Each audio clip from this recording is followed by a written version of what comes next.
And this is Ed again in San Diego, and welcome to Global TV Talk Show, a business unit of globalbusinessnews.net. And our YouTube channel is on. And with us today uh, from the Washington area is who you see here. This is terrific. So, Ron Cooper, please wave. Hi, Ron. And Chuck Brooks is right there. He's also in the Washington area. Matt Burns has the headset on in the Washington area, and Hampton Dowling, also from the Washington area. We will have a few others. In about 35, 40 minutes from now, we're going to have a guest from Sweden join us. And Attica Ahmed is a senior executive within Hitachi Energy, and she's based in Stockholm area.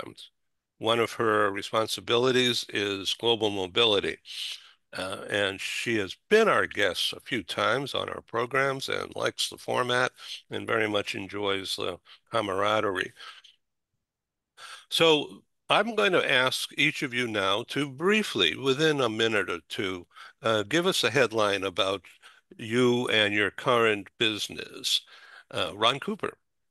Thank you, Ed. I'm Ron Cooper of the Washington, D.C. area, actually about 90 minutes south. I am a former Air Force, 22 years. I flew the F-4, which is a Phantom aircraft. And following the 22 years with the Air Force, was an executive with aerospace industry. And now I speak. I'm an inspirational, motivational speaker while also training leadership in.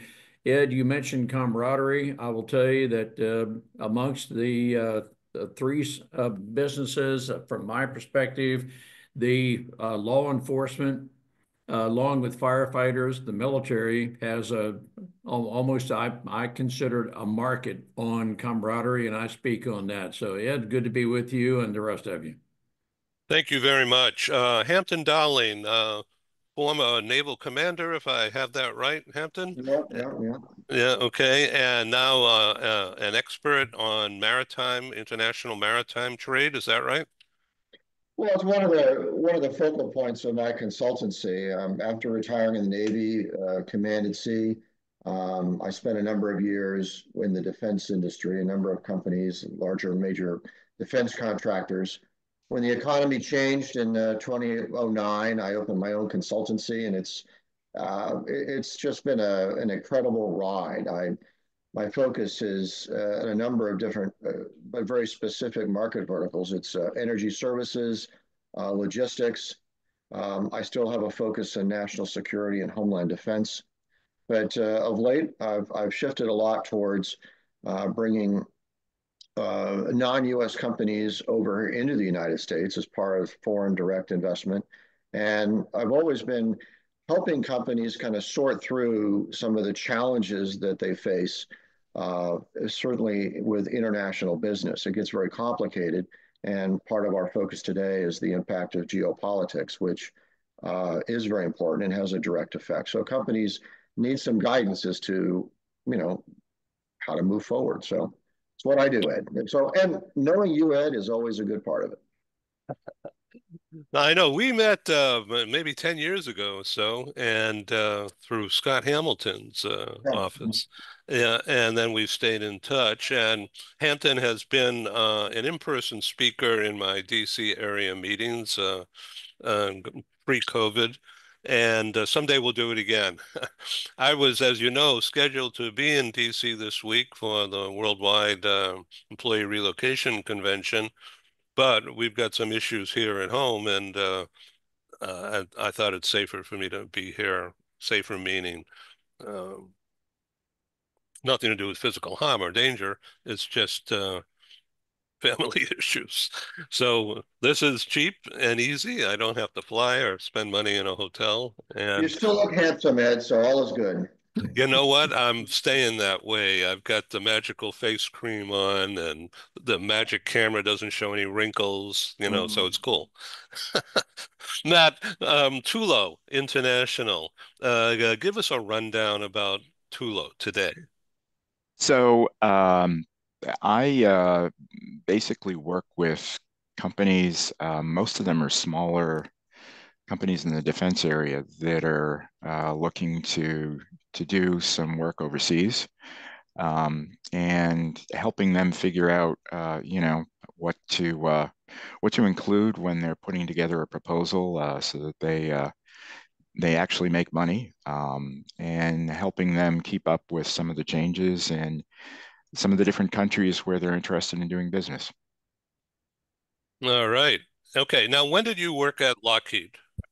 So after I retired from the State Department in 2005, I became the Lockheed Martin Global Mobility Director, and I did that until 2017. Uh-huh. And so now you work with Gadir and other Duncan and I mean Dwayne Yeah. and that they must really relish your experience and make their job easier. Well, they worked for me when I was at Lockheed Martin, but Uh-huh. most of my clients are not of that size. They're mostly smaller. I see. Okay, great.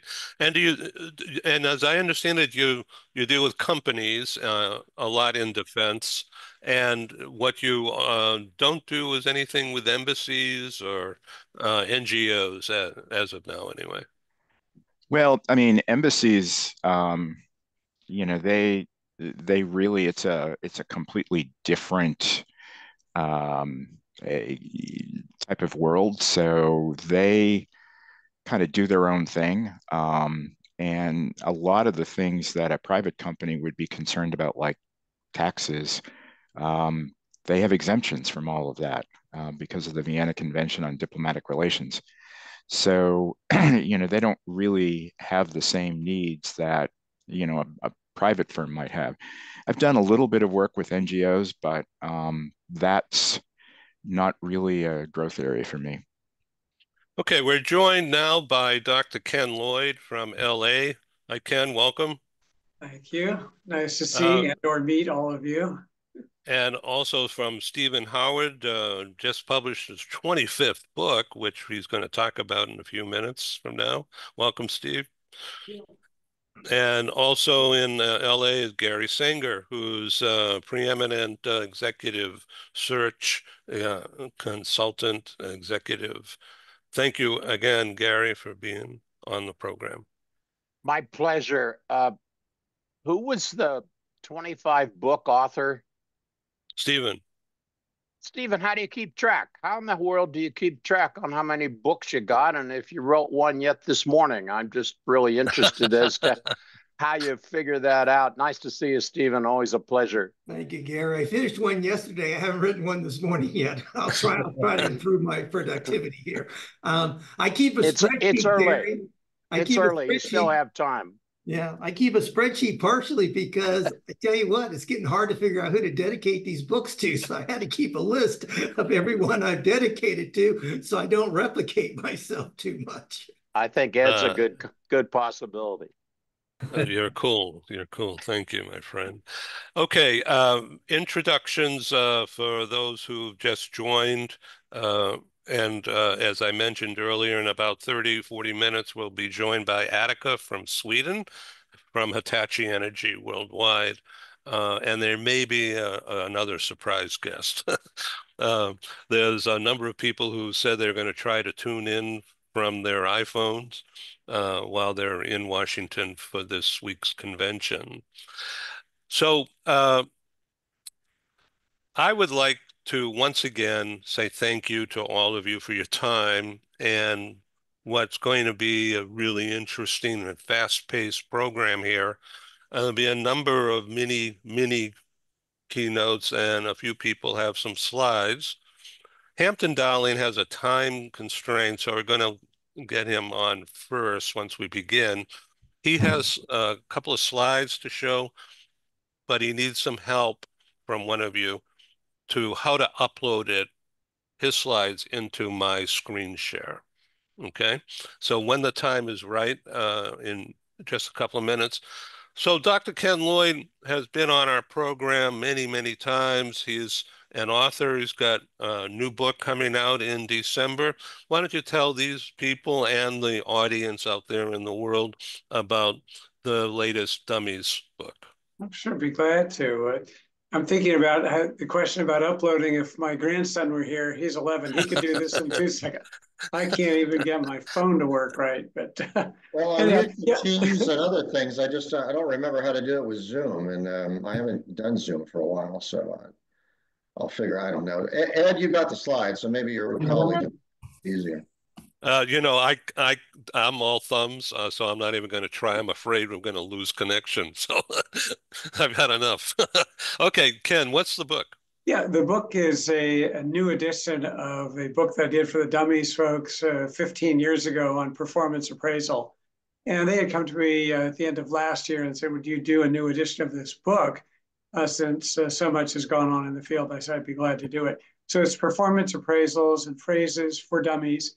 It deals with the newer approach, getting away from this once a year annual and then all the angst and anxiety that goes with that, and really getting it more into more frequent sessions, certainly continuous feedback, taking a more forward focus, more emphasis on coaching, certainly dealing with employees where there are performance problems, but not so much as a disciplinarian, but really more as a partner, as a collaborator, and building from there. The book has also, because apparently readers like this, over 3,300 phrases that'll help if you're trying to figure out, well, what exactly should I say in these various areas? So I've written a few thousand phrases to include an update in the book, and it's coming out on December 17th. So thank you, Ed. Yeah, you bet. Okay, Gary Sanger is longtime executive in California and elsewhere. Gary, why don't you quickly introduce yourself? And also, if you don't mind, talk about your prior military service, because Hampton Dowling is a former naval commander, and Ron Cooper is a former jet fighter pilot, like Maverick, Tom Cruise kind of guy. Well, I And thought they and looked Matt, alike. That's pretty interesting. Yeah, they very a lot of similarities there. that must be it. Yeah. Yeah. So and Matt Burns, former State Department executive and Lockheed. So Gary, what was your military service? Well, good morning. First off, I was not so recently promoted from Airman third class to Airman second class. I spent almost 20 months in the Air Force, and my career was very short because I have bad eyes. And so the real short of it was joining the Air Force instead of going to college, ticking off my parents, but it worked out great. I learned the Russian language at Syracuse University Oh, way okay. back. Yes, way back when all of our instructors were native Russians. They had devoted their life to the U.S., and I could not have seen more of an incredible emotional display when JFK was killed. So it dates me back then. Mm. And I just absolutely, my father-in-law is retired Air Force colonel with more than 38 missions over Germany. So that's where I hang my hat in terms of someone that really made a difference. It's a pleasure. My day job is retained executive search. We do recruiting and fill out senior management and executive teams across the country. So it's nice to be here, Ed, and not so recently promoted from Airman third class, Mr. Cooper. I know you will recognize that as being a very, very low in the totem pole kind of a rank. Good to be here. Oh, please, I never suggested any thought of being low in rank. No, we appreciate you and what you offer the team. Thank you. Good to be here. Okay, Stephen Howard is a leadership coach, author of 25 books, and 26 is in the oven. But more so, he's just a blue ribbon winner of another book called Humany, and it was recognized as a deal changer, a life-changing thing for talent management and executives. Stephen, you could do it a lot better than me in going further. Please take the stage here for a couple of minutes, and please, if you can, help Hampton load his slides up when when you're done. And we're all going to sit and watch it happen. Oh, I appreciate the kudos, Ed. The book you're referring to came out about 18 months ago called Human Leadership, Mindset, Skills, and Behaviors for Being a Successful People Leader or People-Centric Leader. And it's changed the mindsets of many people. It's, the main thing I focus on is, some of you have heard me say before, no one wakes up in the morning and says, boy, I can't wait to be managed by my boss today.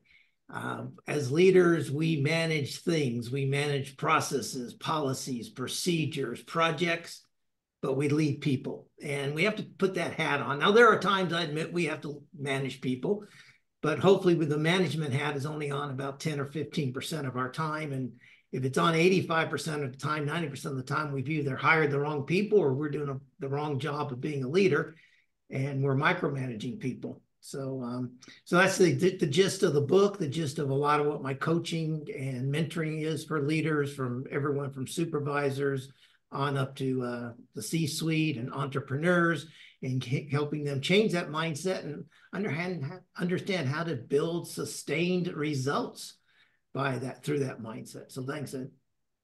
You bet. Okay, so why don't you quickly hold up the front cover, if that's what you'd like to do, of number 25, and then we'll circle back to you in about 30 minutes or so, if that's okay. No, happy to. This is the new book that came out last week, Monday of last week, so about 8 days ago. And I've taken that human concept now and applied it in our personal lives as well as our professional lives. And the concept here is change the world by changing your mindset. And I'll talk about that a little later and try and get you involved in this movement of creating a better world that our children and grandchildren can inherit. What a cool cover. Thank you. Thank you. If you want, I can explain that now or I can explain it later. Why don't you explain it now, and then we'll come back and go deeper. Okay. So the three key elements in that are in the mind area is the tree of life. The tree of life, as you know, is a fundamental archetype for many of the world's mythologies, religions, philosophical traditions, and it represents harmony and balance in nature and a connection of the earthly and the spiritual. And the arms, on the arms, what looks like the veins of the arms is actually the DNA double helix. Because as you probably know, we have about 99.9999% of the same DNA in all of us. As a matter of fact, some geneticists believe that everybody on this planet is at least a 50th cousin to every other person on the planet. And some even think that if we go into a room about 20 people, there's a very good chance that a 16th cousin will be in that room. That's how closely interconnected we are as humanity. And then the interesting thing I found, and as I was working on the book, if you look at the rainbow, and that rainbow is a rainbow around the sun, and the Navajo and Hopi Native American tribes ascribe a special meaning to this rainbow. They call it a sundog, a rainbow sundog. And each color in the rainbow represents the different people of the world. And when the rainbow does come out around the sun, which doesn't happen very often, to the Navajos and Hopi tribes, it indicates a unification of the different nations and is a sign of impending harmony in the world. And that's what I would like to bring to the world, some harmony. So that's the gist of the cover. And I really had to challenge my graphic artist in Mexico to take all those words and create something. And he did a pretty good job. So thank you. So do you speak Spanish? How did you communicate your inner thoughts to this fellow? Usually over a couple of cervezas. That's where my inner thoughts usually come from, or a glass of vino tinto. But no, he speaks good English, much better than my Spanish. And as you know, he did the previous book, Human Leadership, which has a kind of a jigsaw puzzle background on it. And he did that because that book is about how to do business with Americans. So it's aimed at the international community. And he said, I'm glad you're doing this book because I find doing business with Americans to be puzzling. And I said, elaborate on that. And so he took those thoughts and he created that cover, and it has a jigsaw puzzle in the background. That book is called Partnering Successfully with American Firms. We'll get back to you on that, and you can display that cover. First, we need to have Hampton Dowling speak. Steve, could you help Hampton upload his slides to my screen share? Is there a button he should push Yeah, that he? Hampton, I don't, Yeah. it's either at the bottom of your screen or the top of the screen will be something called share screen. Yeah, I And got have, share here. I see that. yeah, just click on that, Yeah. and then it should say, I'll look at it'll now show you what's on your desktop, and then just pick whatever image it is of the slides that you want. And in the lower right-hand corner should be a blue button called share. And that should bring your slides up automatically, or document whatever it is you want to share. Well, in that case, uh,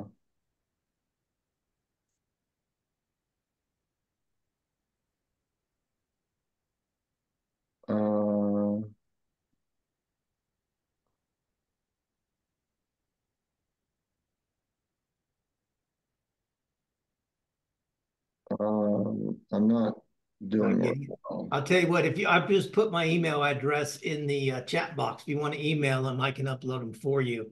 But Oh, that's excellent. Thank you very it'll take a few much. seconds. Ed, I thought you had a guy there that could do that. Huh? Yeah, he's on with you right now. Oh, Stephen, well, I sent the slides to your email.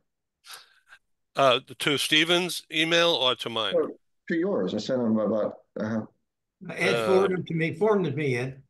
Yeah, I gotta find them here. I'm so sorry. Hampton, why don't you start your talk and then we'll get the slides going. I'm going to send them to Stephen. well, it's hard to talk when you don't have the slides. Okay, so let's go on to uh, Ken Lloyd. What, Ken Lloyd, you have been on our programs for more than a year now, and this kind of a gathering, which a bunch of people coming around who most mostly don't know each other other than superficially.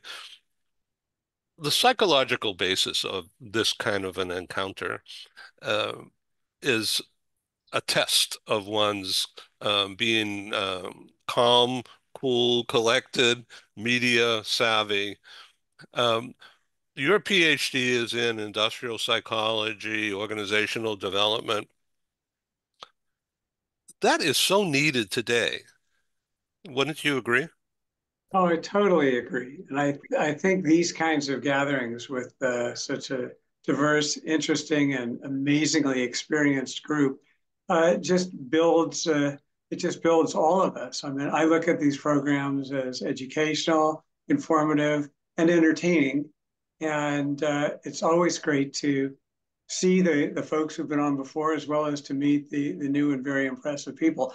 I think for today, where it's so easy for individuals, particularly the generations coming up, to get so caught up on their cell phones and social media, and it clearly impedes development, growth, and we're even seeing issues of anxiety, depression, and I don't like to say it, but suicide among a much higher percentage of younger people in the past.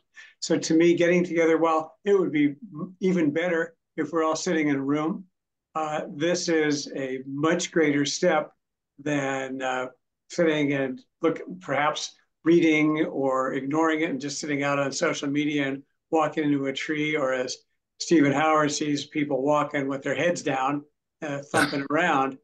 This is a great way to educate, to uplift, to build our understanding. It's just this type of gathering it just has so many positives to it, and frankly, it would help take us to the kind of world that we're all hoping for and envisioning through our work and through our various skills that we bring to bear. So totally for it, Ed. I think it's just a great contribution all around. Thank you for your impromptu help here. Steve, did you get my slides? I'm still checking, not yet. Hold on, check again. They're really cute, easy to read. I reviewed them earlier. I wish I had more tech skills myself, and then I'd do it myself, but I'm going to need a lesson and practice at another time. No, I'm sorry, So, they haven't come through yet, but I don't recall meeting Chuck before. Could oh yeah, they just came through. Could maybe Chuck introduce himself and I'll get these slides loaded up for you. okay, Chuck, please. Yeah, hi, everybody. I'm Chuck Brooks. I know some of you. I currently teach at Georgetown University in the Cybersecurity Risk Management program for the last 7 or 8 years. But my career was mostly in government. I was a plank holder at the Department of Homeland Security and helped set the Science and Technology Directorate up. And I spent 10 years on the Hill for the late Senator Al Inspector, and then moved into corporate world where I was VP for Homeland Security of Xerox, Vice President of Research and Development for Rapiscan, and then I retired out of General Dynamics Mission Systems as a scout for cybersecurity technology. And though Steve's got 25 books, I have my first book just published 2 days ago. It just came out called Inside Cyber, and Way to go. and it's basically talks about the implications for our privacy and security of artificial intelligence, quantum computing, IoT, and 5G, basically the new ecosystem that's surrounding us and engulfing us, and what it means for the future. So, Chuck, in a few minutes, when Hampton is done, we want to go to you, and you're certainly welcome to upload um, any slides that you have if you want. Okay, you need to go bigger. Yeah, I'm working on that. Yeah, good. There's really clever slides, Hampton. I'm really delighted that you did this. So, so Hampton, did you build those yourself? Yeah, I mean, it's always That's great. you always take slides from what you've done previously, and you just sort of shake them up a little bit, like shake and bake, and kind of tweak them a little bit, and here we are. That's great. Are you using Canva or some other program that helps you do that? No, no, no. Just PowerPoint. You have to try to keep it simple. Yeah. Yeah, okay, great. So everybody, Hampton has years of experience that I know of through speeches he's given at my events and some talk shows that we've done together. Years of experience in helping companies understand, helping chief executive offices understand uh, nuances and cost, the real costs of doing business today.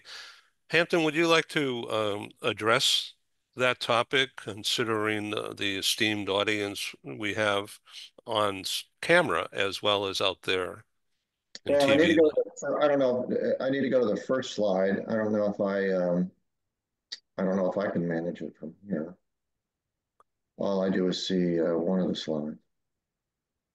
Should have the second slide up now with the armed conflicts, trade agreements.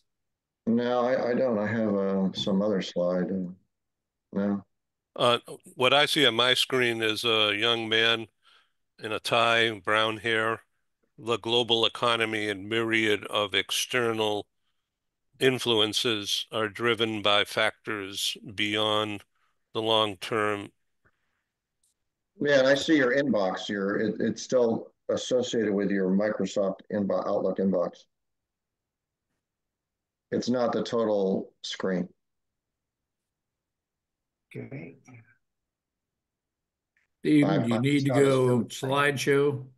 Yeah, it's on. Well, on my computer, guys, it's on slideshow. I mean, it's full screen on my computer. Hmm. My screen is showing the inbox. It's still showing the inbox. Okay. Yeah, Yeah, wait till I'll see your inbox. All right, I'll try it again. Maybe something clicked on the wrong thing. We need to get a 14-year-old involved here. That's really something. Here we are. Wonderful. Okay. So we need to go to the first slide, I think. And Thank you, Stephen. yeah. First slide up. Well, Ed, when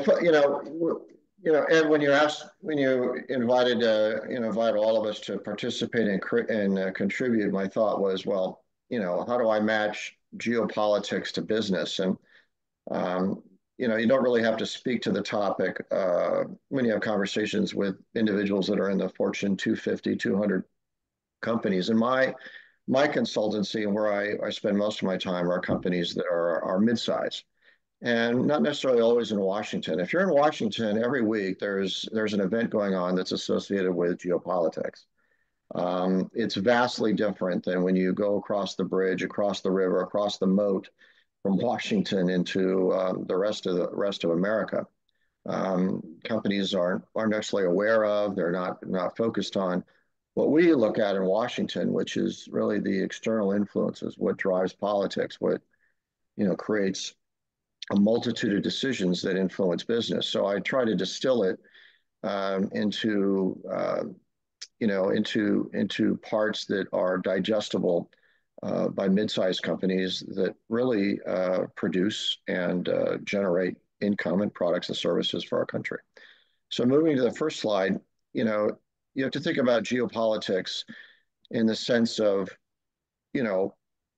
what are the contributing factors? What hits us from the outside that plays a role in shaping the businesses today? When there's a lot of armed conflicts, but trade agreements, our commodities, the materials that are used for production, for services, they all come from somewhere. They're managed by trade agreements, whether they're from between companies or countries, but mostly the overarching influence is by national governments. And they're executed by multinational corporations, many of which are not managed or owned by the U.S. Board members are non-U.S. citizens. Their allegiances, their focuses to shareholders, but not necessarily to the United States itself. So it does affect business rather directly when you have to consider where you're sourcing your materials, who's controlling and managing those materials, and what are the driving influences of politics. There are national alliances that influence bilateral trade agreements and the imbalances of trade.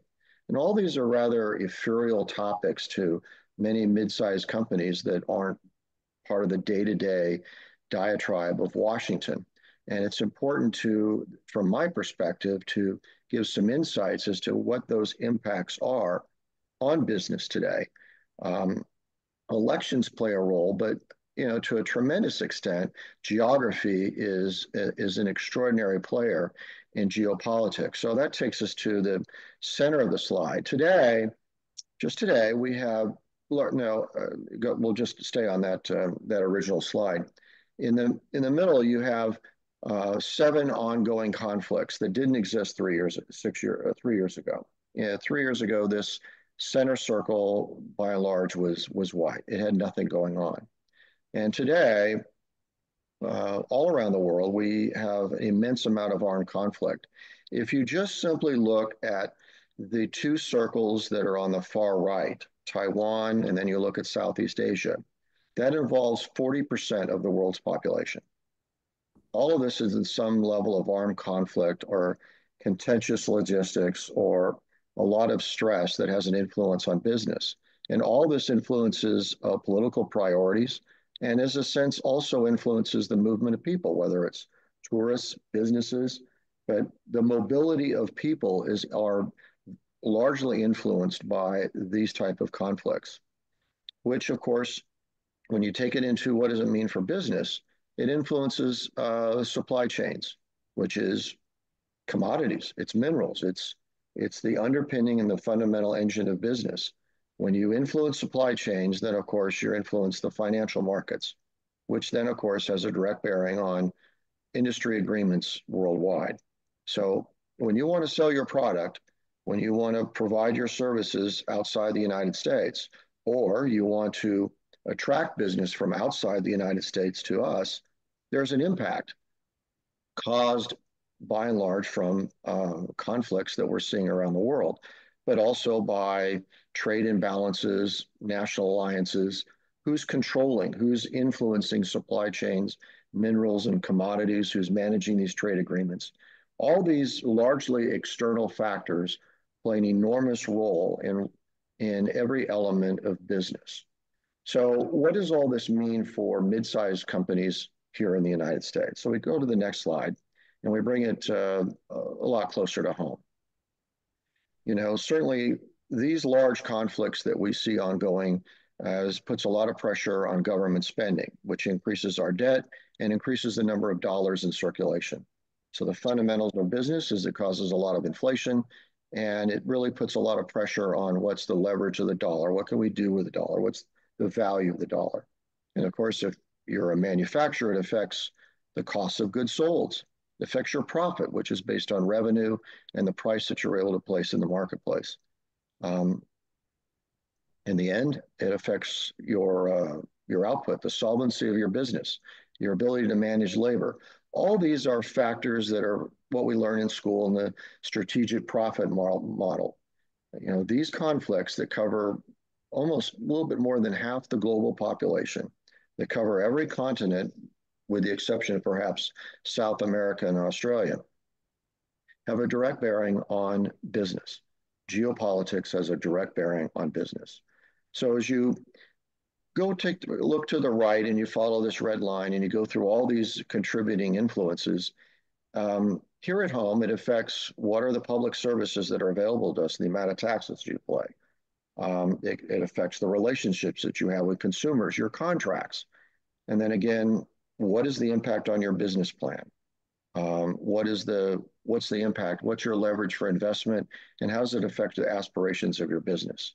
So something that's going on in the European Union, the impact of supply chains coming out of Africa and Southeast Asia, it affects the productivity of your company after somehow things get to the United States, the cost of having those goods and services delivered to you. So in turn, you can manage your business, estimate your cost, assign a price, and go into executing your business. But, you know, these are a lot of factors that you just can't consider every day, but they are factors that matter and influence your business. So as we kind of gravitate from the big picture to more of a local picture, these factors that are largely external to the United States drive inflation, which of course affects whether you have full-time employees or part-time. Today, we're finding labor strikes that haven't existed for perhaps 20 years. It affects unemployment, your interest rates, the cost of capital. Foreign direct investment is lower, venture capital and private equity investments are lower. So today, the impact of geopolitics on business is enormous. And when something happens outside the United States and ends up affecting your interest rates, your ability to leverage capital to expand your business, those dots can be perhaps more easily seen when you examine it in that way. So going on to the next slide, how should your company really address this challenge? Well, how do you harmonize the indelible impacts of geopolitics, geography on your business? Well, you have to take a look at your business model. What's the probable return on invested capital today? And what's your influence on the market vertical? Is your product unique? Is your service unique? Do you make a pivotal impact in your market vertical, or is it something lesser thereof? Well, that makes a difference on re-examining your business model. Look at your brand, how it is in the public domain. Does that need to be changed? Look at your portfolio. Are you really captured by a myopic, rather narrow set of revenue streams? Do you need to diversify? Look at your partnerships. But most of all, you have to communicate with your employees, even your corporate C-suite. You have to express faith in your employees, but also make sure you're communicating with your shareholders. The last slide is, what do you do? What do you, not your company, actually, how do you address what's next? Because it's a great question. as an executive, you can't boil the ocean. You can't understand all of the moving parts of geopolitics. I mean, the people we elect and serve in Washington certainly can't do it every day. But you should take time to understand what is going on, even if it's just some part of your week, looking at the Sunday morning news shows, financial shows, to get an understanding of what is the bearing of geopolitics on financials. Maybe attend some subject matter forums in your local area so you get a better understanding of what are the connections between geopolitics and regional business. What I found very useful, and I was taught when I had a lot of business being a lot of focus of my business in the Emirates, was to perhaps read a problem or a challenge from right to left. Take a look at the influencing factors that are going on in the world and trace it from the right all the way to your business instead of perhaps examining a problem from right to left. As soon as you understand what are all the influencing factors, you can have a much better idea about how to shape and structure your business to successfully navigate these challenges. Um, Talk about ideas and issues that are going on, but first, always remember the business fundamentals don't change. That strategic profit model doesn't change. The elements of creating revenue and cash flow and profit don't change. So it's important to understand what's going on geopolitically, how it relates to your market, your vertical, your region, your employees, and ultimately how does that shape your business? And you really need to do it now. The world, we have so many external pressures, and they're not going to go anyway anytime soon. We have everything from cybersecurity issues to trade issues to immigration issues. Um, the world is changing. It's changing rapidly, and the more we as executives, certainly of mid-sized companies, understand what are the external pressure points, the better we can change our business models, leverage better partnerships, and have a more successful business. So, Hampton, and this is really good. Thank you. Now, I want to ask you a question about maritime trade. You're steeped in that industry. You're an editor, the editor of that Panama-based publication. Is that correct? Please yes, correct me if I'm wrong. no, it's an Yeah. editor of Transports magazine. Yeah. Yeah, that's cool. So the South China Sea, I was reading recently, is from Taiwan and Korea in the north, Japan in the north, through Philippines, down to Australia, ground zero, right? Well, 65% of all the raw materials, critical minerals, and so forth that China needs for its economy, for its industry, are all transit through the South China Sea. Um, so, and roughly 40% of the world's global commerce goes through the South China Sea. Um, Manipulating those sea lanes has a direct impact on sourcing materials for U.S. industry, whether it's indirectly creating the products in China and having them shipped to the United States, or our business relationships with nations in Southeast Asia. If you manipulate those sea lanes, if you have an influence, you control them, you have a direct bearing on perhaps 70% of the global economy. It becomes very important to keep the South China Sea lanes open. And right now they're contested. There's a lot of activity. There's a lot of gunfire. China claims all of the South China Sea, all the way up to Taiwan. So how do you manage that geopolitically? Well, that's not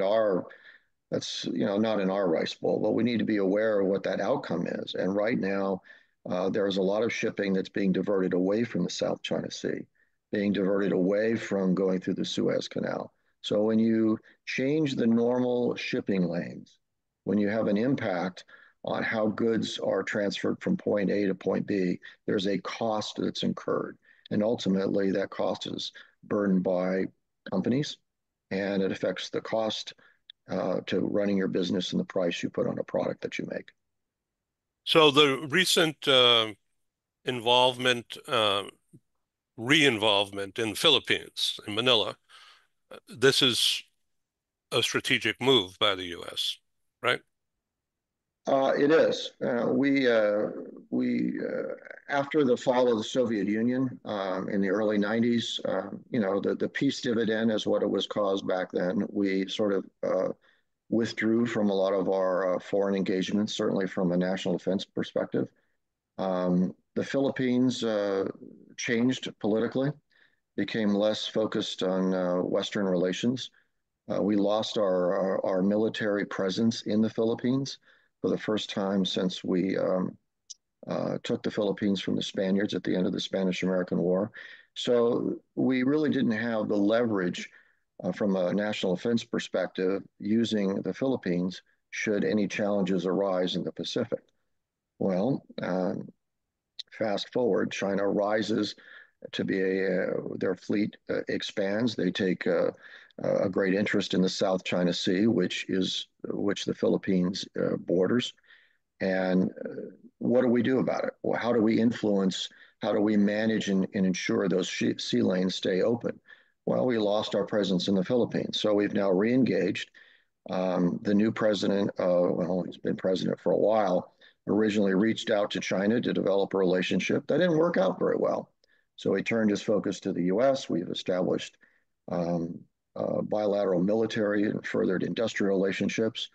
But we've had to, like in many places around the world, we've had to go back and revisit, knock on the door, return to where we used to be.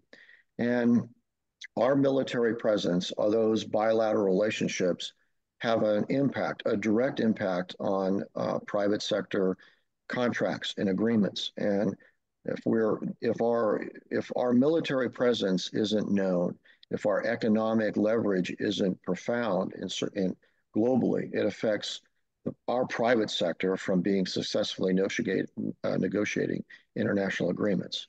So yes, the Philippines has become very important and successfully so, but we are playing catch up. Yeah, thank you so much, Hampton. This is truly educational and wonderful. Ron Cooper, would you like to comment? I am thinking a lot about international relationships and trying to think through a bunch of what ifs, Hampton, and from our global perspective in the international relations, it seems a lot of our employees need to be seeming on board with the purpose and our business model and so forth. I'm asking kind of a global question, Hampton, but how important is it that all of our employees are on board with the business model and the global perspective of our respective companies? Well, I think, it's always important for employees. It doesn't matter who they are, whether they're on a production line, whether they're part of, the janitorial process, they're part of the C-suite, or they're a shareholder. They need to understand what's going on in the company, the business model, the business plan to a certain extent. But as our companies have a global presence, we have employees in different countries. We have people that are traveling internationally to conduct business. These threats, these influences, they need to understand what they are and what they mean to the company's cash flow, revenue, and profit. Even if the individuals to whom we're informing don't necessarily play a role, they don't move the rudder of the company. The fact that they know, that they feel informed, that's a tremendous boost to the morale of the company. It eases internal communication. They feel the rather aspirational role in the company.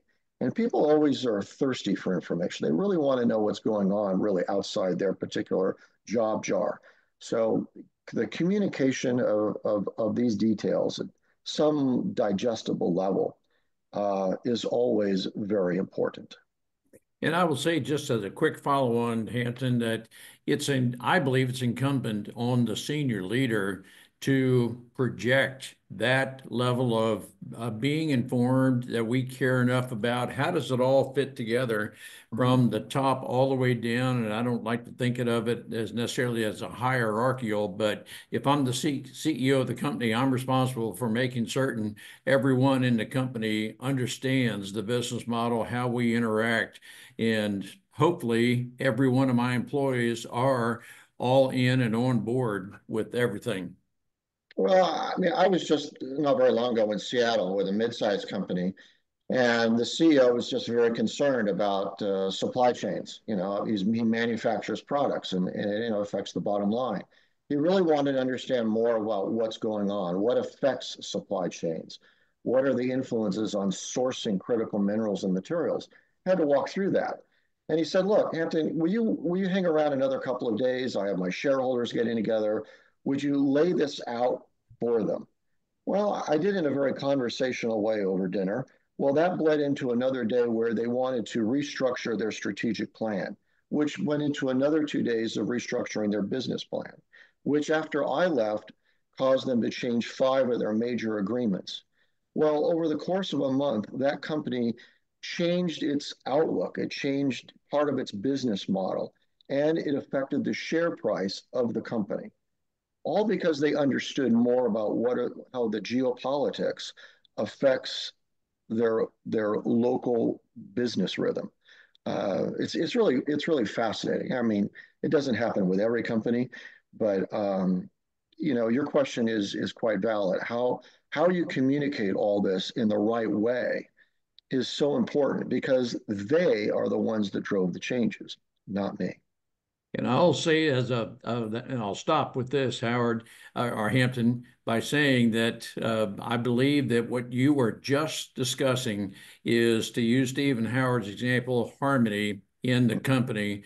And when we are all in and we care enough to express and explain the intricacies of where we are, everyone wants to know, and when we care enough to do that, we will have harmony in the organization. Congratulations to you, Hampton.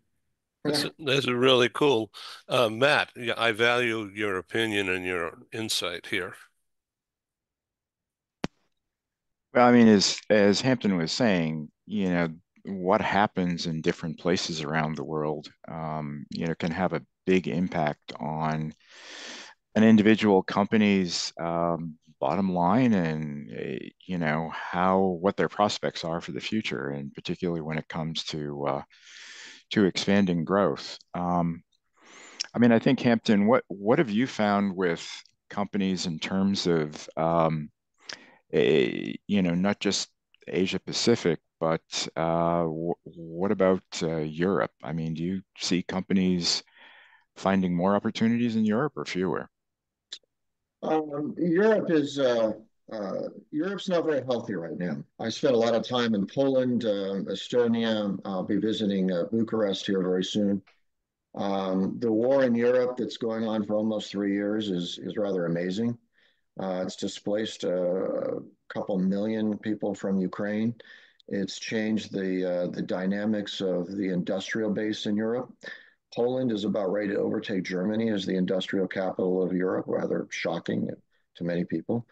Um, the European Union is going through a lot of changes right now. A lot of it is to do with the influence of China, the war that's going on in Ukraine, simply the politics of Europe. Um, you know, European companies are looking to the United States for a lot of relief. So the attraction of foreign direct investment and homesteading European companies in the United States is high. But I will also say that they're very interested in the outcome of our upcoming presidential election. I was not very long ago sitting in the Hilton Hotel in Warsaw and listening to conversations between Russian businessmen. Yes, they can travel freely anywhere in Europe, amazingly so, but also some French and Danish businessmen, all who speak English better than we do. And they were all talking about, well, it's business, it's the economy, it's inflation, it's the cost of doing business. But as I just sit there and listen, it was all about, well, what's going to go on with the presidential election? What does that mean for the U.S. economy? And since the dollar drives the world's economy, it's a huge influence. Just those conversations, which are all geopolitical, but very, very rooted in the fundamentals of business, reminded me of how important it is to connect with the C-suite. What are the external influences? What are the dots? How do they move? In what sequence when things happen outside the US? So your question about Europe and the level of business in Europe, I would say business today in Europe is very fragile, very fragile. Okay, who In the wants to UK, talk? the UK, although it's not in the European Union, the UK is probably of all the top tier countries in the world, probably the closest to being on the edge. Yeah. Hampton, there's So, so many remarkable takeaways from this presentation. It was just excellent. One that resonates particularly with me is approaching these issues and problems with, if you will, right to left thinking.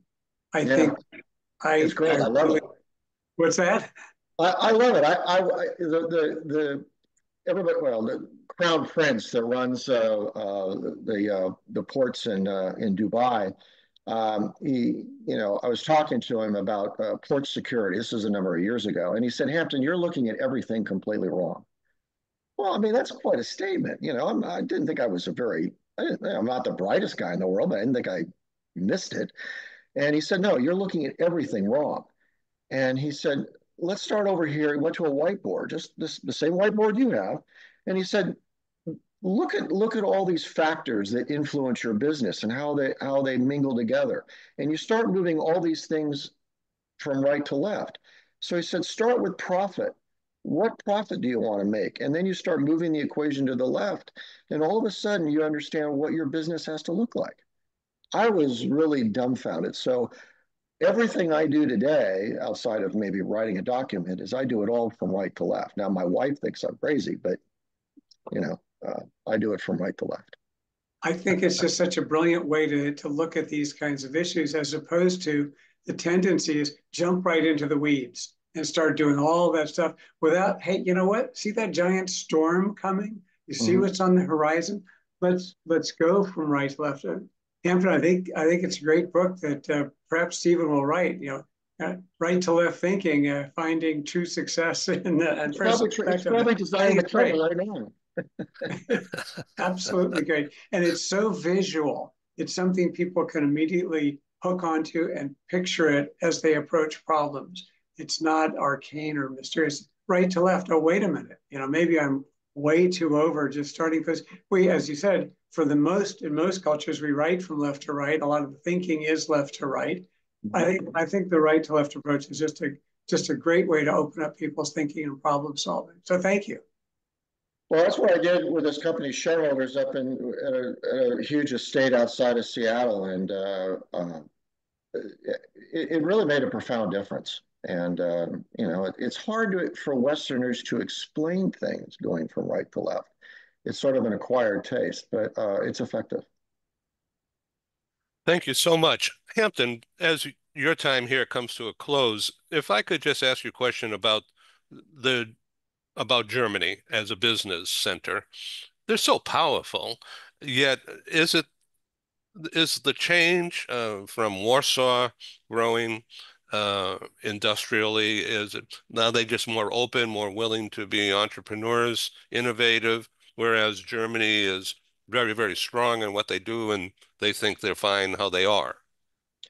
Well, the last thing I learned a long time, last thing I want to do is get involved with European politics and kind of, why someone's doing something and the other guy's not.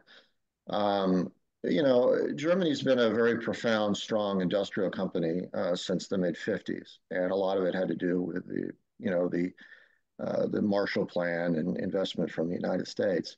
But it's a very structured society. It's a very expensive society. The culture and the politics has had an impact on the business community. So you see a number of companies leaving Germany. Um, and it's given and the an alternative business culture, an alternative political view outlook in Poland and Romania and now in Italy um, has allowed entrepreneurship to grow, foreign investment to become better leverage. Just the opportunities present themselves. And I would say Germany has an enormous challenge with immigration right now. They have a lot of domestic issues that drain the focus of industry and put a lot of pressure on them. where a lot of other countries in Europe don't have that experience. Thank you Hampton, very would much, you look, Hampton. sorry, thank you. Welcome. Hampton, would you project 5, 10 years as to would you play in Poland versus perhaps as much emphasis in the past as to where you may have been in Germany? Would you comment on that? Because you take me by surprise, frankly, Yeah, well, when you said that Poland's overtaking Germany. well, the momentum is there. I don't think it's more than a few years off.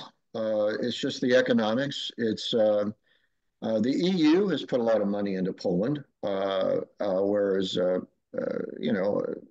Germany has done a lot of internal investment.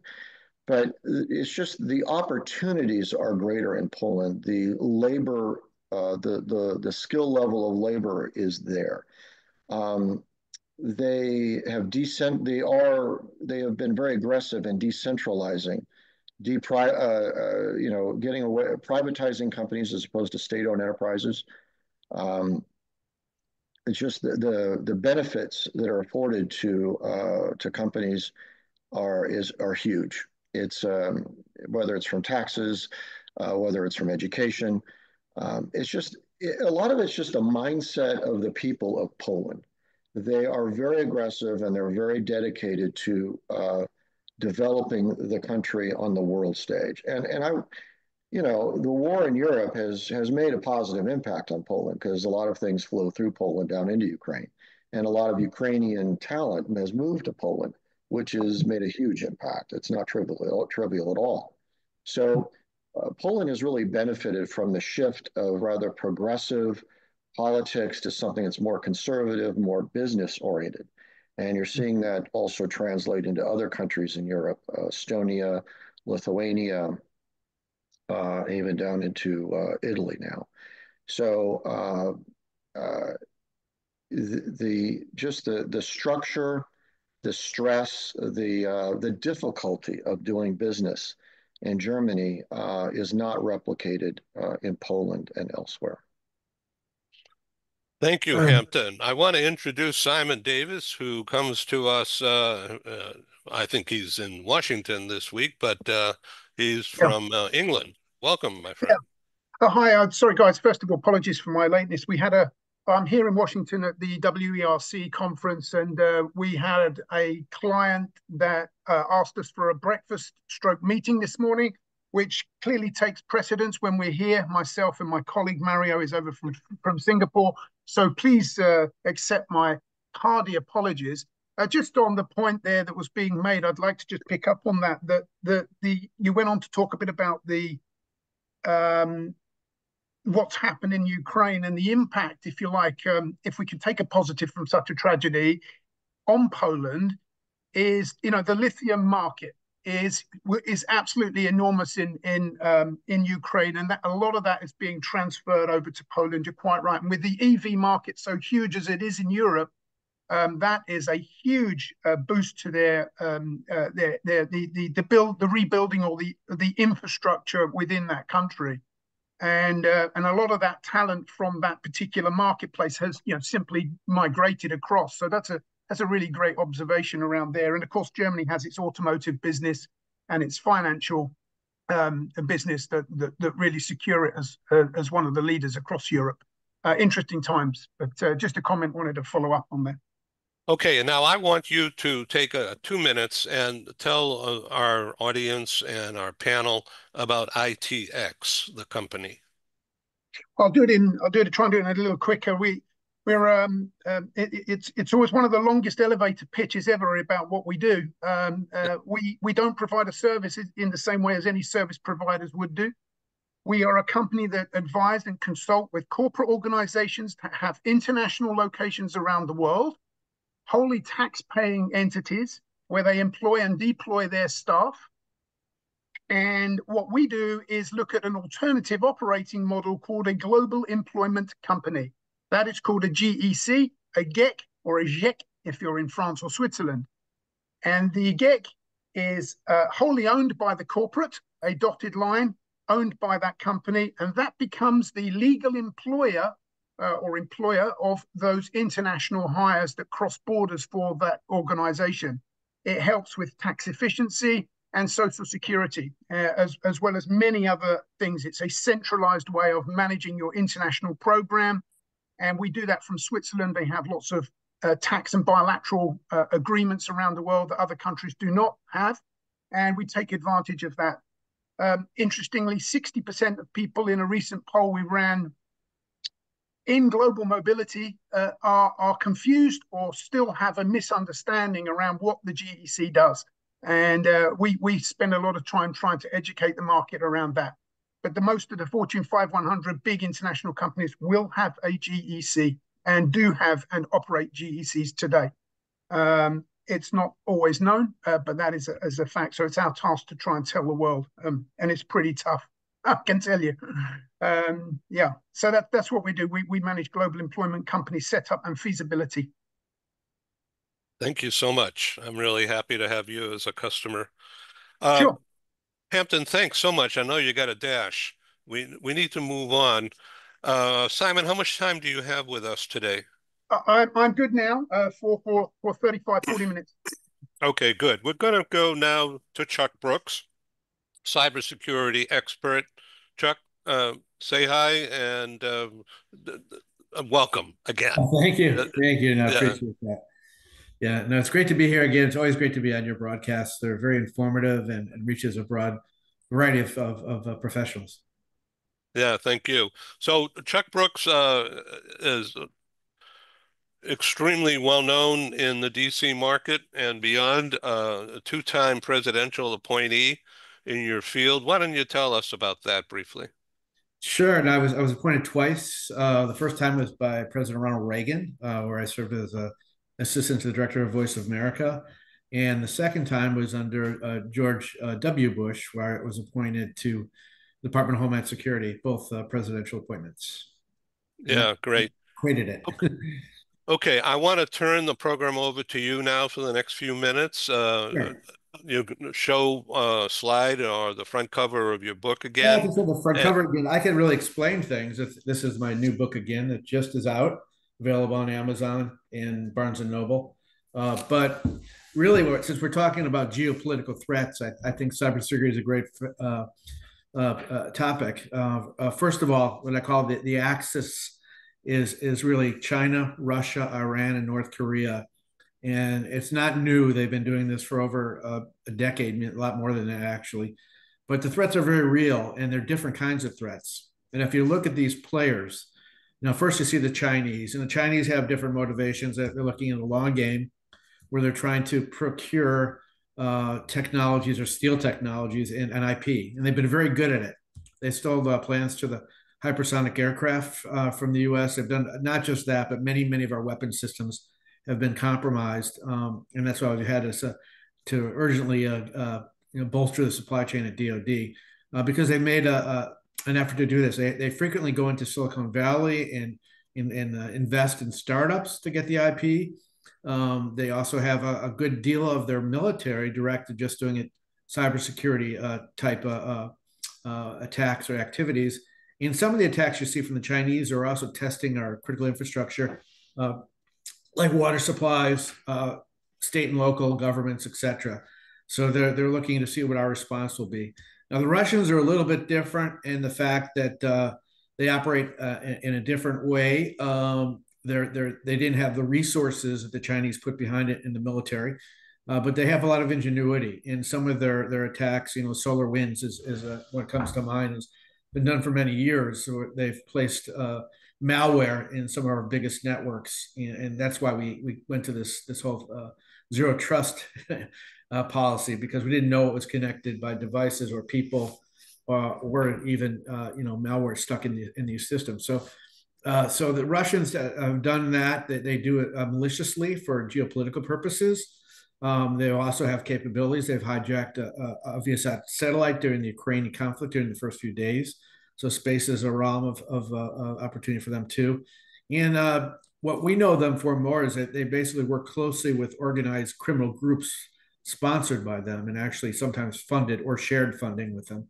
And these groups are pretty powerful. They're known for the ransomware attacks, and they've generated hundreds of millions of dollars of results from going after large corporations, small, medium business. They don't care. During the COVID scare or epidemic, they took advantage of a lot of the hospitals and healthcare facilities and launched ransomware attacks against them. So they're very formidable in this area, and these groups particularly have been operating basically with little repercussion. There's some prosecution recently, but they're hidden in a lot of small places in Eastern Europe, and they also have a lot of funding and protection. So that's a real formidable threat too.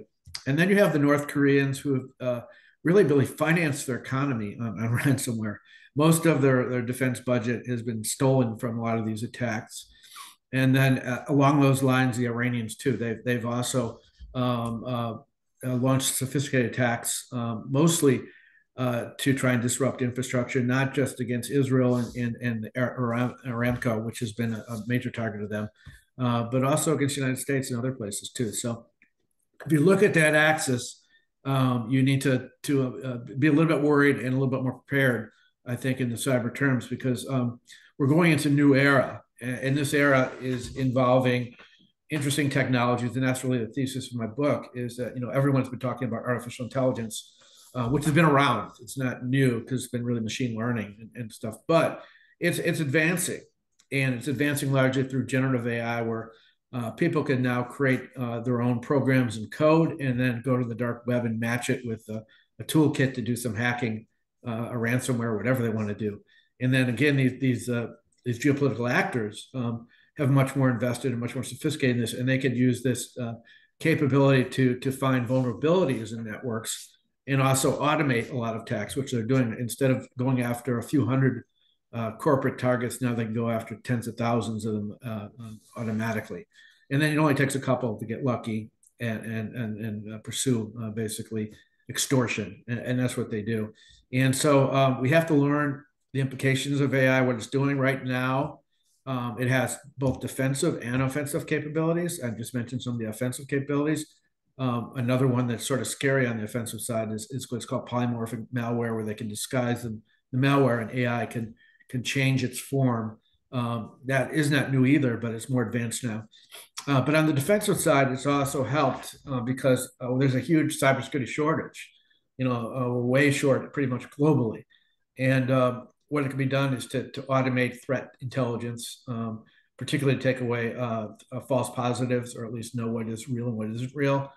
It also can work to help a lot of the SOC analysts and people that are trying to keep up with things. Some of the mundane tasks they can give to AI, but also they can write the reports now with the aid of AI, because a lot of that report writing takes hours and hours of time. Again, there's just a few of them and not enough. So it's definitely helpful there. And then also it could look at your networks and discover vulnerabilities and gaps that you need to fill. So AI is certainly coming on very strong, and every company, about 80% now, are adopting AI policies, has opportunities to help be more efficient and create prosperity too. But again, you have to look at security in all these aspects, because we're in a digital ecosystem. Everything's connected, and that connectivity is growing. Some of the other technologies that are impacting are 5G. What used to take minutes now takes milliseconds, because of the speed of 5G, and reduces all the latency, and also basically creates stronger networks. So we're looking at that too as impacting the geopolitical scene. Of course, Huawei has put a lot of effort in trying to go into the various countries and put their networks in the hardware and 5G in. And so that has been a battle between policy there, and the U.S. has succeeded in a large part with Europe, and also with Canada and other places in stopping it, because that's once they get that, they get all the data. And the second thing, I think, what I like to, when we're talking about data, is we have to look at quantum computing. For many years, it's been thought that it's a couple decades away, but actually quantum algorithms are here. Chinese have just demonstrated quantum entanglement and communication with the satellite. And there's a lot of growth in this area. Maybe not the super quantum computing that Google and D3 and all those others are trying to build, but there is photonic computing out there that also operates on a quantum system. So there's actually ready quantum capabilities out there. And the implications of this are already being seen, because NIST, which is a commercial arm that works with DoD and DHS to create standards, has already insisted on creating a quantum resistant algorithm for vendors operating with the US government.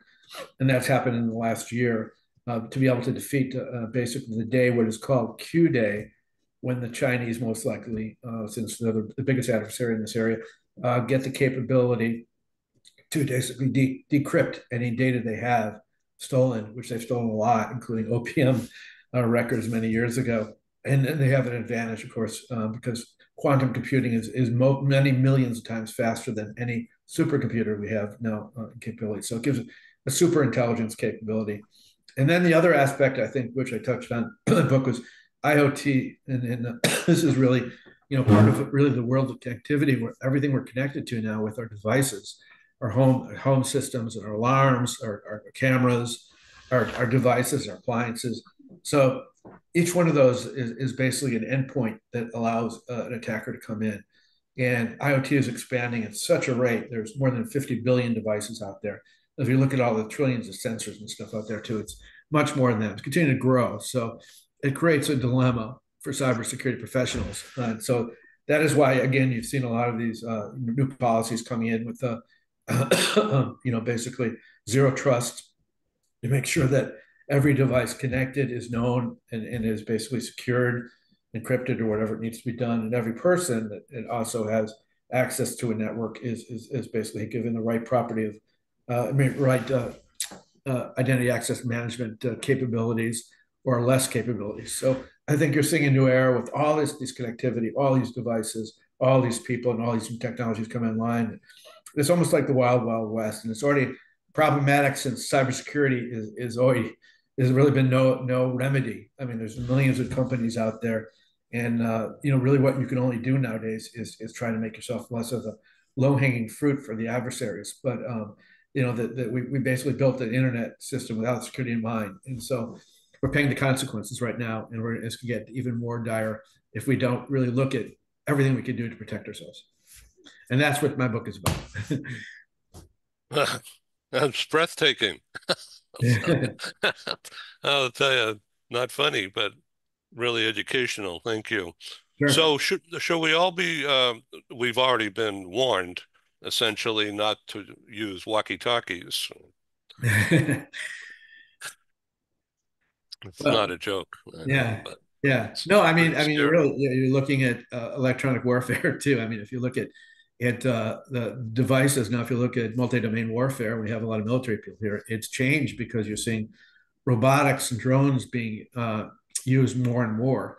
So the soldiers that are operating these are now sometimes behind a display operating weaponry, rather than being in front on the field. Of course, it doesn't completely change kinetic warfare, but it's a huge added element to it. And what we've seen recently too in these two conflicts, particularly with Iran and conflict in Ukraine. I mean, with Ukraine and Russia, I say Iran because they began giving Russia all these drones.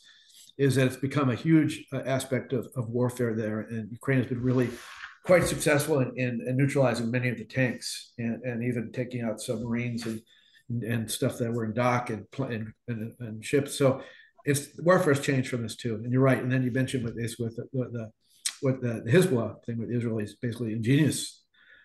Knew that communications is essential to any type of war planning, and they were able to basically surreptitiously put these devices, explosives in these devices, and activate them electronically, which really took out the whole leadership and changed the nature of warfare. So that's really important to look at when we're going forward, because what was in the past, we tend to fight the last war, is now different, and we're learning a lot of lessons now from what's happening in Israel and what's happening in Ukraine too. So that's a good point. Chuck, this Gary Sanger, could you comment about a terrible question, and that is why and how is Putin still in power? I think he's still in power because he's I think he's basically got the elites still around him. If you look at the kind of people that are being recruited to fight in Russia, they're not traditionally from St. Petersburg or Moscow. The people that are affluent and part of doing well in the economy. He's taking people from the outskirts, the poor people on the farms and stuff like that, who have very little power to do things. And he's also reigned internally. Anyone that's a threat to them, he's just basically eliminated them, including some of the ex-oligarchs. So I think he's a ruthless dictator, just like Stalin. And it's very difficult to penetrate that layer. And I think if there are opportunities to get him, there would be attempts because he's a lot of enemies. But it's difficult to say. I mean, there's all kinds of rumors too that he is ill and sick, but none of those come to fruition yet. So I think he has lots. Could you also comment on why you think the US and the UK, my own government and the US, are failing to try to do anything about this tyranny that's going on in Israel, and it's got way out of hand, beyond out of hand. Is there anything you can say on that? Well, I wouldn't call it tyranny. I would call it self-defense. I differ on that position with Okay. I most certainly would not, but I guess we could take this conversation in a very different direction. Yeah. But initially, I think, in light of what happened in October, but I think it's gone. The position of the goalpost has moved way down the field since then, and it eclipsed. I sort of differ. I mean, again, when you have a neighbor launch tens of thousands of missiles at you from Lebanon and from when the Houthis are doing it, and from Iran twice, no other country would sit back and do this. So I think it's a sort of a double standard. If the United States were attacked from Canada and Mexico, the way Israel was, I think the reaction would be different. I think the only reason is that there's a bias in the press that certainly does that. And if you look at the reactions from the Gulf states, they behind the scenes have been very pleased with the reaction. They fear the same extremism to their own places, and they want to make sure that it's negated there. So I differ with the depiction. I guess had the US been a Canadian and a Mexican country, then I would agree with that. But as it wasn't, I don't. So anyway, that's an interesting point. Yeah. Yeah. So on this program, we're not going to get into politics. We don't have to get into political stuff, but that's just my perspective. It's a fascinating insight. And yeah, for sure. And very, very interesting. Sure. Yeah. Ron Cooper.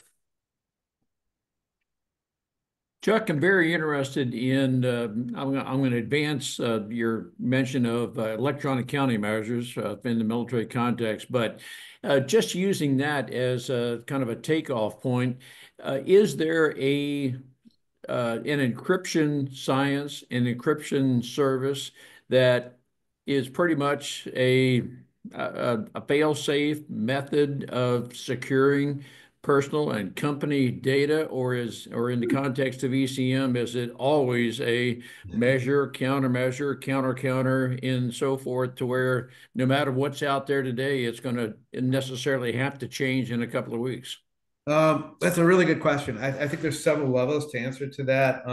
One, there's no fail-safe that right now that we know of, largely because of quantum and other things that are coming in line. Also, military-grade encryption type is available to corporations, and that's very good.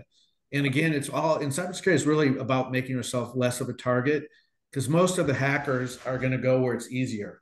And if you have levels of encryption and difficult and good policies and cyber hygiene, and more importantly, if you segment your data, your sensitive data and other sources so they can't get to it, they're going to go to somewhere else.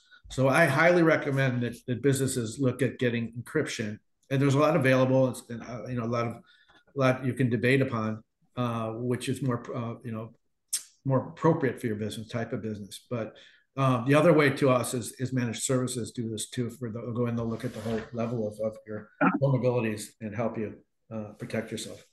Now, you mentioned military grade encryption. I just want to interrupt and say that we have about 15 minutes remaining, and we want to make sure Stephen can talk about his books. And this is a fascinating conversation.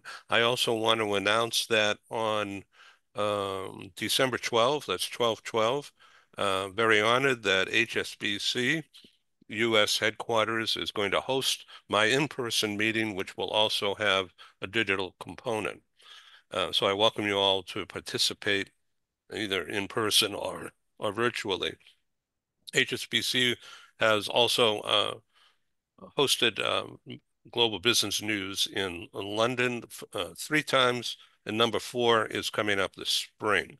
So more about all that. Very honored to have that support for sure, of course. And it's because global trade needs global talent, whether it's in office or remote, whether it's in UK or is it dispersed around the world. And that's where Simon Davis comes in, because he's an expert at that. And I have a video that he and I did. I'm going to distribute it to everybody here, so you can learn more about the GEC on your own time. Stephen Howard, the floor is yours. Oh, thank you, Ed. We face a lot of problems in the world today. Doing business with partnering with American companies is the name of your book Yeah, that you wrote with Ali Shami. yeah, that's the book I wrote with Ali. I'll share that on the screen for those who haven't seen it Yes, yet. please. Yeah. Yeah, the focus here is to help educate the non-American business community to things that the American business community thinks are important, like time, being on time, for instance. Time is money is an American phrase that we often use. To understand that in many parts of the world, they build the focus on the relationship first and then get down to business. And the American business community tends to, no, let's get down to business, get down to brass tacks, as we say. And then therefore, work on the relationship at a later stage. We build the relationship through the business. So a couple of things. But what's interesting, since this book came out in June, is both Ali and I, and Ali, by the way, for those you don't know, is a former senior manager at the Boeing company, born in Lebanon, moved to the United States around, I think, 19 or 20. And so obviously he spent his adult life living in the United States. I'm just the opposite. I was born in the United States, educated in the United States, and left in my early 20s for Asia. Lived in Asia for 21 years, then Australia for 12 years, and Mexico for 3 years. So I've spent most of my adult life outside the United States, working with helping American companies bridge these divides with non-American companies, and also helping non-American companies understand the American business culture. So that's how we came together to write this book. But as I was saying, an interesting thing has happened since the book came out in June. Both Ali and I have been contacted by various American organizations and said, come talk to us, please. Because you may not be aware of this, but 19% of the American workforce today was not born in the United States. So the chances are in any organization, any consultant working with any organization, you're going to be dealing with people who come from different cultures, non-US cultures. And even though they may have come to the United States for their university years, maybe they've came here for their employment, whatever happens to be, they still have their national cultures that forms their mindsets. So I found it interesting. We found another niche market for the book and for our respective consultancy businesses with the U.S. companies to help them understand their own workforce. But also, like in my case, I recently did work with a U.S. Boston-based firm, IT firm, that had half its employees in India. And the U.S. people had never traveled to India. The managers I'm talking about, obviously the executives did.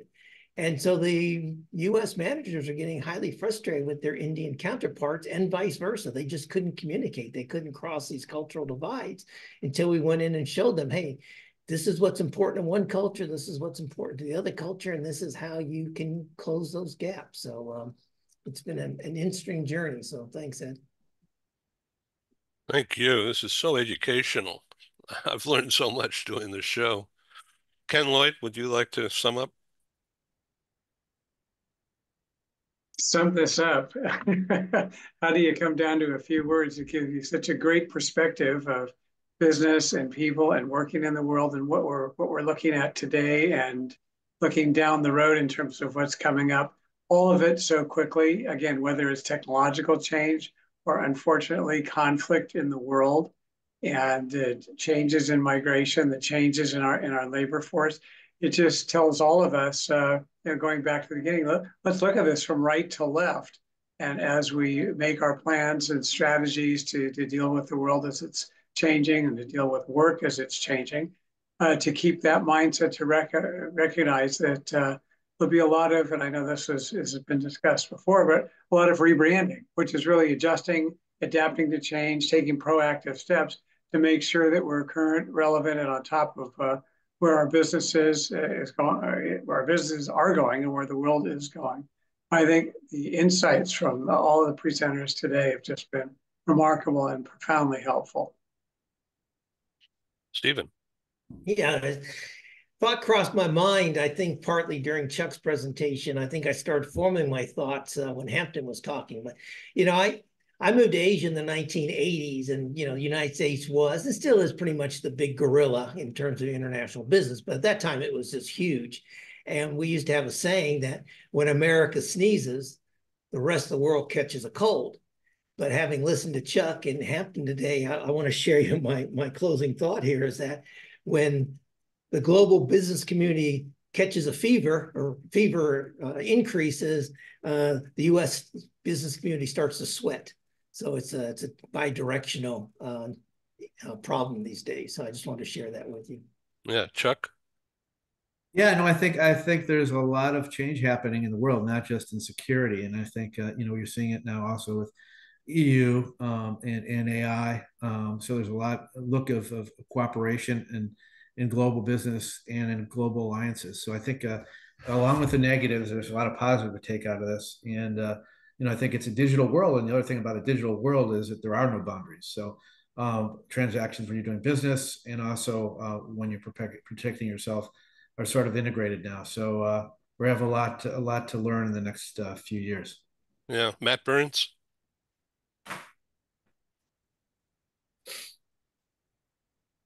Yeah, I thought this morning's discussion was particularly insightful when we started talking about, some of the interconnections between, what's happening in different places around the world and the impact it has on even some medium-sized or small companies here in the United States. And Hampton's point that, even a small company these days needs to keep track of what's going on around the world because of the potential impact it could have on them here, either their own company and its bottom line or their clients.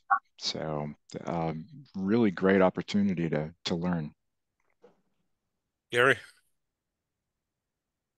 Well, what's important, depending on your last audience you were with, the perspective that Poland might be bigger, more strategic, more important than Germany. I think I've been under a rock for a while, so I miss that. When I think of the supply chain, I'm working with a major mineral company, and so you think about what that might be in the U.S. across the borders into the global part of it. I'm just struck with what's important, what's key. Matt's thought, just where is this all changing? And you, the CEO, you, the board, how do you get focus on the right stuff? How do you get focused on the right threat? How do you get focused on the right opportunity? I don't think we can do enough of these. And my compliments to you, Ed. It's a pleasure to be here. Thank you. Well, you guys honor me. Ron Cooper, your voice is so powerful and so strong, not only from a sound point of view, but your front No, line vision is cool. Ed, thank you very much. I really appreciate that. I love having thoughts stimulated. In every discussion we're on, it just stimulates my thinking. I think of what we said earlier about right to left. I think of that as know your numbers. And when we know our numbers, we know exactly what is affecting, where are we investing and what return are we getting on each of those terms, on each of the expenditures we have. And yes, we've got to know interrelationally and globally, we're integrally connected. So we've got to know how all of these impacts and connections affect each other. Just I love the thought stimulation. So thank you all. Thank you. Attica sent me a note. She's still in that meeting that was supposed to be over an hour ago. So she's not going to be with us. And I'll be working on doing some editing, not a lot, on this, and will send by the end of my day today um, 2 editions out. Gallery view, sort of like Hollywood Squares is what we're looking at now, and also the single close-up, where every speaker, everyone who's speaking, will have close-up on their face. Very dynamic if it's done right. And I think it's going to be super powerful for the world that we send this program out to starting tomorrow. Thanks for being. Please come back. Thank you for your time. Appreciate it. Thank you. Thanks, everyone. Thank you. Thanks all. Thank you. Thanks all. Thank you, Stephen. Thank you a lot, Stephen.